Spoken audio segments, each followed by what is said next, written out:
پښتانه څوک دي؟ د پښتون پیژندنه. پښتانه یو لوی قوم دی چې په جنوبي او مرکزي اسیا کې ژوند کوي، چې جمله شمېر یې 45 میلیونو ته رسیږي، چې له هغې جملې نه ځینې وایي 19 میلیونه او ځینې وایي چې 14 میلیونه یې په افغانستان کې ژوند کوي.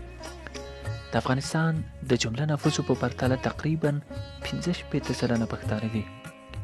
د پښتنو د اوسېدلو منطقې د پښتنو زیات شمېر تقریبا 26 میلیونه د پاکستان په خیبر پښتونخوا او بلوچستان کې ژوند کوي.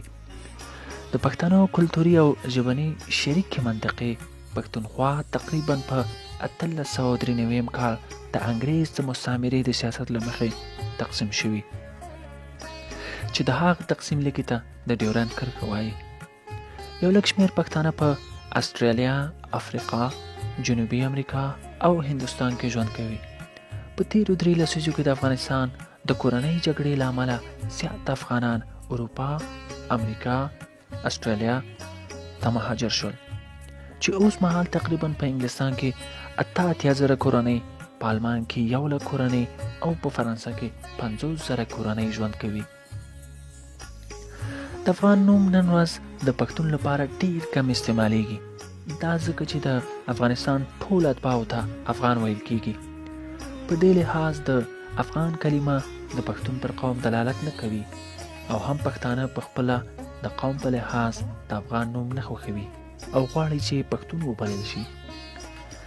په هندوستان او پاکستان کې به تاسو لیدلی وي چې پښتنو ته پټان وایي، خو پښتانه دا هم نه خوښوي.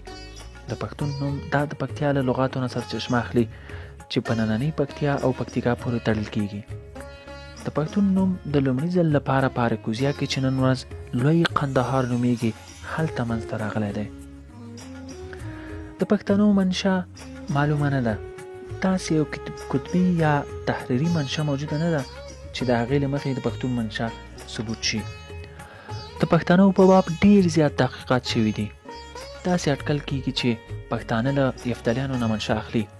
یفتلیانو په خپله زمانه کې د ایران شرقي خواوې او د هندوستان اوله نیمایي په شمول تر کنټرول لاندې راوستلې وې. د یو روسي محقق د تحقیقاتو له مخې د ابدالي قوم د یفتلي کلمې نه منشا اخلي چې بیا هم په یفتلیانو پورې تړل کیږي. یفتلیانو ته د ساسانیانو رهبر تقریبا په 1563 میلادي کال کې په بخارا او هندوکش کې ماتې ورکړه. له دغه تاریخ نه وروسته د یفتلیانو او همداشان پښتنو تاریخ ورک شوی دی. نو ځکه د پښتون نوم په یفتلیانو پورې منسوب کیږي. بعضې پښتانه ادعا کوي چې دوی د اسرائیلو په هغه لسم قوم پورې ارتباط نیسي کوم چې ورک شوی دی. بارکزي، یوسفزي، اسماعیل خیل خپل قومي نومونه په عبراني ژبه کې چې د یهودیانو ژبه ده په بارک، اسماعیل او یوسف پورې تړي. د پښتو منشا د اسرائیلو په ارتباط په مغزن افغاني کې دقیق تشریح شوې ده. تاسو کولی شئ چې هلته وګورئ. د پښتنو اکثره سني مذهبه دي او ټولنیز ژوند یې پر قومونو او پښتونولۍ ولاړ دی. پښتانه په عام ولس پورې ځان نه تړي او قومونو ته زیات اهمیت ورکوي. هر پښتون د خپل قوم پر طرف ولاړ دی او نور قومونه پردي بولي.